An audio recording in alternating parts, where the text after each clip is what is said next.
কিছু বুইফোর দল মাঠে নেমেছে, যে দলের সদস্য নাই, সভাপতি, সেক্রেটারি আর দারওয়ান।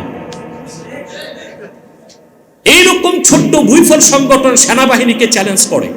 তাহলে খুঁটির জোরটা কোথায়? খুঁটির জোর হচ্ছে স্টেট ডিপার্টমেন্টে। নতুবা সেনাবাহিনীকে চ্যালেঞ্জ করার দুঃসাহস সেই কথিত ব্যারিস্টার কোথায় পেয়েছে? খুঁটির জোরটা তো স্টেট ডিপার্টমেন্টে।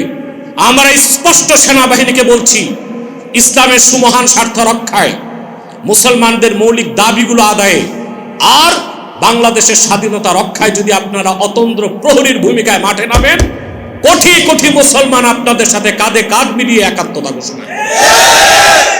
আপনারা দেখেছেন কুকি চীনের 20,000 পোশাক প্রশাসন জব্দ করেছে। আমাদের দৃষ্টিতে 45,000 আরাকান আর্মিতে 45,000 সৈন্য আছে। এখন করিডোরের নাম পরিবর্তন করে বলা হচ্ছে পাথওয়ে। আমার কথা হচ্ছে, আমরা যেভাবেই করিডোরের কথা বলি বা একটা চ্যানেলের কথা বলি, এটা টেকসই কোনো সমাধান নয় রোহিঙ্গাদের। রোহিঙ্গাদের আপাতত সমাধান হবে যদি জাতিসংঘের অনুমোদনে বাংলাদেশ আর্মি বার্মাতে একটি বাফার জোন তৈরি করে দেয়। সেখানে রোহিঙ্গারা নিরাপদে সম্মানের সাথে থাকতে পারবে। নতুবা উগ্র বৌদ্ধ জাতীয়তাবাদে বিশ্বাসী আরাকান আর্মির দ্বারা দেশ যদি স্বাধীন হয় আরাকান, সেখানে কখনোই আমাদের রোহিঙ্গা মুসলমানরা নিরাপদ থাকতে পারেন না। দ্বিতীয় আরেকটি বিষয় হচ্ছে, চট্টগ্রাম পোর্টকে দেওয়া হচ্ছে বিদেশিদের হাতে। ডিপি ওয়ার্ল্ডের কথা শুনেছেন, সেখানে ইসরায়েলের পার্টিসিপেট আছে। এখন এখানে পোর্ট যদি পরিচালনার দায়িত্ব ডিপি ওয়ার্ল্ডকে দেওয়া হয়, তারাই নাশকতা করে বলবে আমাদের লোকজনই নিরাপত্তার জন্যে আমাদের দেশ থেকে সিকিউরিটি ফোর্স আসবে। তখন চুক্তি রক্ষা করতে যে বাংলাদেশ সরকারের কিছুই করার থাকবে না। আপনারা জানেন পার্বত্য চট্টগ্রামকে আলাদা করে একটি খ্রিস্টান স্টেট করার চক্রান্ত চলছে। কুকি চীন যে কাজটি করে আসছে বহু আগ থেকে, তারা বনি ইসরায়েলের একটি হারানো গোষ্ঠীর বংশধর। আর বহু আগ থেকে 2007 সালেই জাতিসংঘ তাদেরকে উপজাতি নয় আদিবাসী বলতে চেয়েছে। এই যে আদিবাসী বলার উদ্দেশ্য হচ্ছে আস্তে আস্তে তাদের স্বায়ত্তশাসন দেওয়া হবে, তারপর তাদেরকে স্বাধীনতা দেওয়া হবে। তাহলে বোঝা যাচ্ছে সব কাজগুলো করার দায়িত্ব ঠিকাদারি কি ইউনূস সাহেবের সরকার নিল কি না, প্রশ্ন আবার। নতুবা নিরাপত্তা উপদেষ্টা বিদেশ থেকে আমদানি করার কি দরকার ছিল? বাংলাদেশে কি নিরাপত্তা উপদেষ্টার দায়িত্ব পালন করার কেউ ছিল না? ডক্টর খলিলকে কেন আমদানি করা হলো? তিনি তো রক্ত মাংস আলো বাতাস একজন মার্কিন লোক। বলেছেন তিনি বাংলাদেশের জাতীয়তা বাংলাদেশি, কিন্তু এটা তিনি স্পষ্ট প্রমাণ দিতে পারেন নাই। আমরা কি পারতাম না? বর্তমান সরকার তো ইচ্ছে করলেই পারত। বাংলাদেশের সাবেক কোন উচ্চপদস্থ সেনা কর্মকর্তা যিনি ইসলামী মূল্যবোধে বিশ্বাসী, দেশপ্রেমিক, যার মধ্যে ভারতের দালালিও নাই, মার্কিন দালালিও নাই, এরকম সাবেক কোনো কর্মকর্তাকে যদি নিরাপত্তা উপদেষ্টা দেওয়া হতো, তাহলে বর্তমান সরকারের সাথে সেনাবাহিনীর দূরত্ব বাড়ত না আমি মনে করি। তাহলে সরকারের সাথে যে দূরত্ব সৃষ্টি করেছে সরকার, এটাও পরিকল্পিত। কিছু বুইফোর দল মাঠে নেমেছে, যে দলের সদস্য নাই, সভাপতি, সেক্রেটারি আর দারওয়ান। এইরকম ছোট্ট বুইফোর সংগঠন সেনাবাহিনীকে চ্যালেঞ্জ করে। তাহলে খুঁটির জোরটা কোথায়? খুঁটির জোর হচ্ছে স্টেট ডিপার্টমেন্টে। নতুবা সেনাবাহিনীকে চ্যালেঞ্জ করার দুঃসাহস সেই কথিত ব্যারিস্টার কোথায় পেয়েছে? খুঁটির জোরটা তো স্টেট ডিপার্টমেন্টে। আমরা স্পষ্ট সেনাবাহিনীকে বলছি, ইসলামের সুমহান স্বার্থ রক্ষায়, মুসলমানদের মৌলিক দাবিগুলো আদায়ে আর বাংলাদেশের স্বাধীনতা রক্ষায় যদি আপনারা অতন্দ্র প্রহরীর ভূমিকায় মাঠে নামেন, কোটি কোটি মুসলমান আপনাদের সাথে কাঁধে কাঁধ মিলিয়ে একাত্মতা ঘোষণা।